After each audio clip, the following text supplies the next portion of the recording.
Hey, welcome to 49cc Scoot. My name's Brent, and today I'm going to be testing a 12.5 degree variator versus a more common 14 degree setup.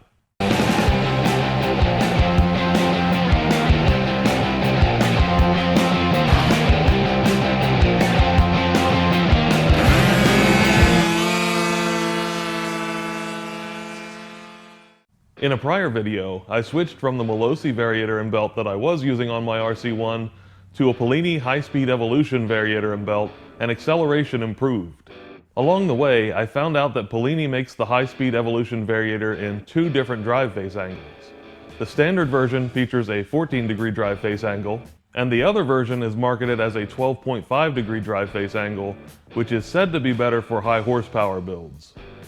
Changing drive face angle can alter how much grip or slip there is for the belt, the distance between pulley halves at rest and at speed, and how the CVT controls RPM.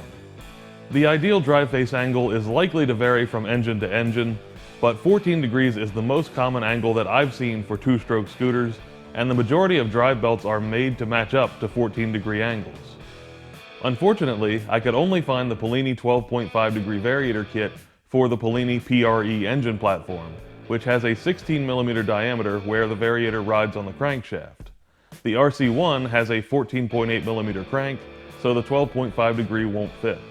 Luckily for us, Ryan Ott bought the PRE kit accidentally and still had it around, as well as the same 14 degree kit that I used, so he checked and found that both variators have the same markings cast into them. It appeared that basically you could use the parts from the 14.8mm kit, but switch the 14 degree variator out for the 12.5 degree variator, and it should fit the RC1 and other Piaggio two-strokes. I should note that even the 14.8mm kit, part number 241.750, does not fit the RC1 out of the box. It uses a splined ramp plate, so I had to cut the splines out of it to make it fit.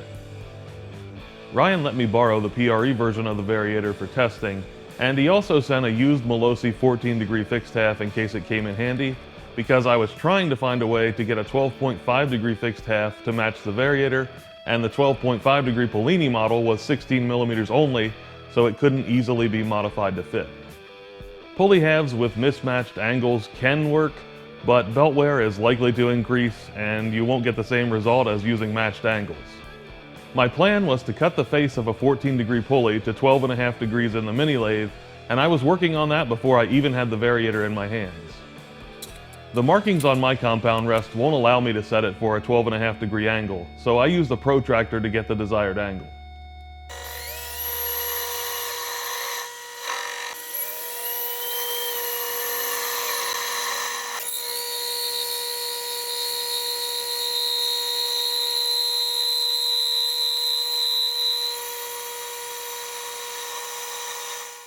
The first cut actually came out closer to 12 degrees, so I adjusted a little and recut to get closer to the desired angle.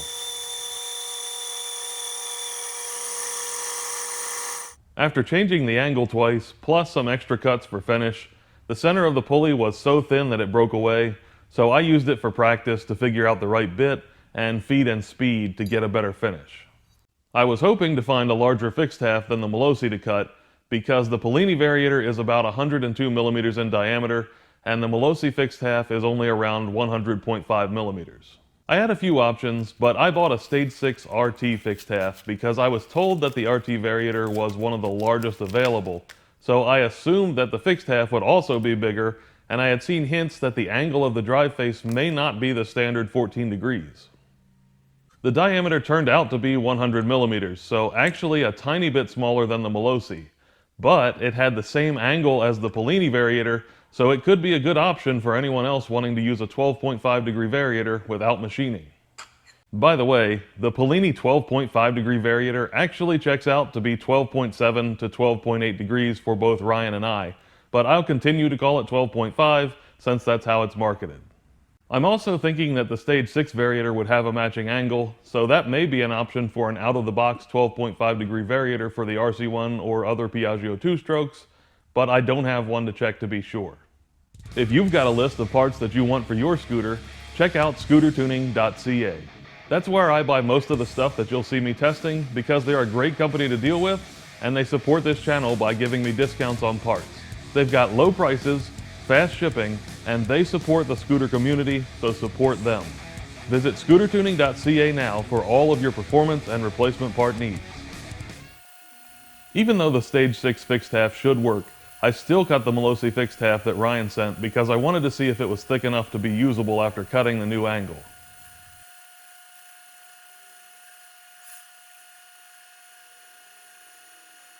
I got a much better finish with a more rounded bit and slowing everything down, but I left more material in the center that I mostly removed with a sharply pointed bit at an angle. Even that left a very small lip, but I was able to chuck the part up in a different way well enough to knock that off and smooth it out a little.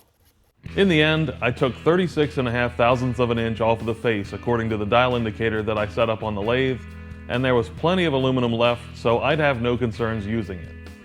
If you're thinking maybe just cut a 14-degree variator too, that may not work out as well because some of them appear to be pretty thin in spots to begin with. I put the O-ring into the 12.5 degree variator and greased it before installing a mix of 5 and 5.5 gram sliders for an average of 5.25 grams, just like I used with the 14 degree variator. I used the same 1 millimeter of shims with a Polini 248.037.2 belt, showing no more than 1/4 of a millimeter of wear. I used the Stage 6 fixed half because I wanted to test with an off-the-shelf part that I think more people would be likely to use.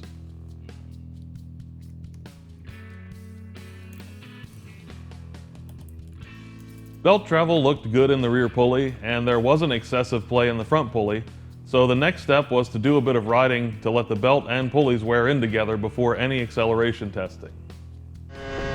RPM was low on the test ride, and it wanted to load up and act overly rich at lower speed and RPM. I rode about 20 miles before coming home and swapping out the spark plug and the plug wire. I think the loading up and four-stroking were from low RPM and exacerbated by a very hot and humid day, but I wanted to be sure that I had a strong spark, and these things are maintenance items on racing two-strokes anyway. I went out another day to do some acceleration runs, but it seemed obvious that I needed to use lighter weights because RPM would flash up over 13,000 off the line, but settle to an average of 12,200 RPM by 60 miles per hour.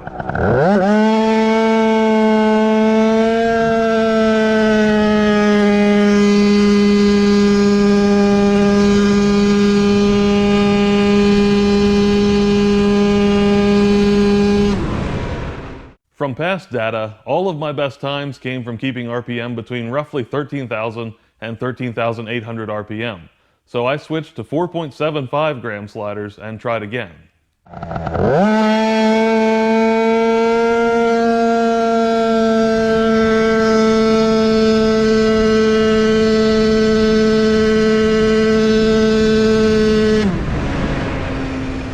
RPM stayed in the range that I was looking for, but times didn't change much, so I tried 4.5 gram sliders.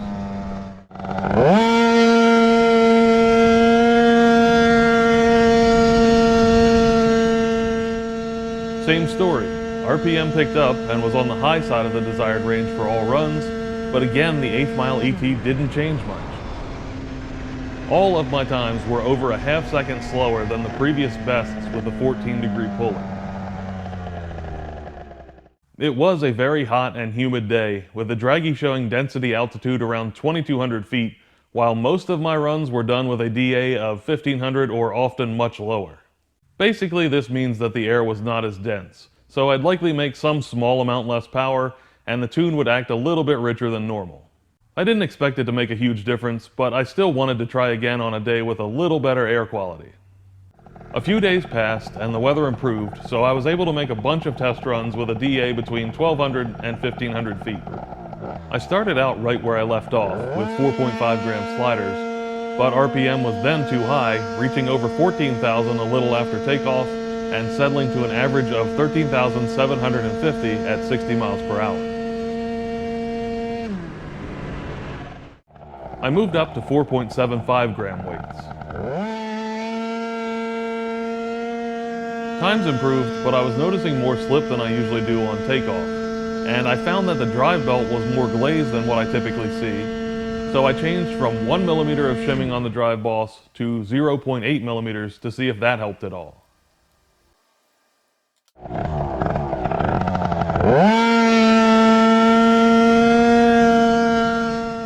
It felt better to me taking off, but times didn't really change, so I went even heavier to 5-gram sliders.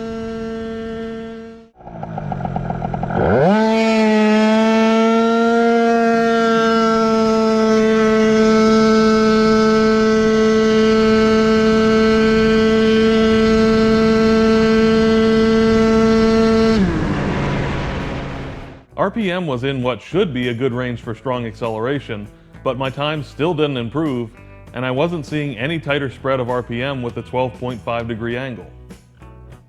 The best average that I saw with a 12.5 degree pulley was 1032 at 64.38 in the 8th mile, versus 9.86 at 64.92 miles per hour with a 14 degree variator, and it didn't stop there. My times from 60 feet to 0 to 60 were all better with the 14 degree setup. Aside from those results, I just didn't like riding as much with a 12.5 degree front pulley. The 14 degree version keeps RPM closer to the power band more often and spends less time chugging around. I packed it up and sent Ryan's parts back along with the other 12.5 degree stuff that I cut and bought so that he can try it out if he wants to, but it looks like 14 degree drive faces work out better for me. Maybe it's a different story with a lighter rider, or if I ever have significantly more power, but the 12.5 degree angles just aren't working for me right now. I think the 12.5 degree pulley may cause more belt wear anyway. It seems to me that with a belt made for 14 degree drive faces and a rear pulley that has a 14 degree angle, there has to be more wear from the mismatch. That's gonna do it for this episode. I hope you've enjoyed it and maybe learned something, and if you have, I'd appreciate a like, and don't forget to subscribe. Thank you for watching.